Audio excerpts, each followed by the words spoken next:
আজকে আপনাদের করে দেখাবো ব্রেড ভাজি। তার জন্য আমি দুটো বড় বড় ব্রেড নিয়ে নিয়েছি। এবার এগুলোকে আমি টুকরো টুকরো করে কেটে নেব। ব্রেডগুলোকে আমি ছোট ছোট করে চৌকো চৌকো করে কেটে নিয়েছি। এদিকে আমি প্যান বসিয়ে দিয়েছি, এতে দিয়ে দেবো বাটার। বাটার আমাদের গলে গেছে। এবার কেটে রাখা টুকরো করা রুটিগুলোকে দিয়ে আমরা একটু হালকা করে ফ্রাই করে নেব। ব্রেডগুলো আমাদের ফ্রাই হয়ে গেছে। এবার আমরা একটা প্লেটে ঢেলে নিচ্ছি।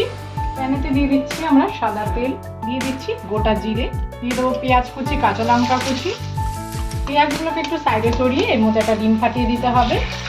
এর মধ্যে দিয়ে দিচ্ছি এবার পরিমাণ মতন লবণ, খুব অল্প পরিমাণে হলুদের গুঁড়ো, গোলমরিচের গুঁড়ো, সব কিছু দিয়ে মিক্স করে নিতে হবে। দিয়ে দিচ্ছি টমেটো কেচাপ।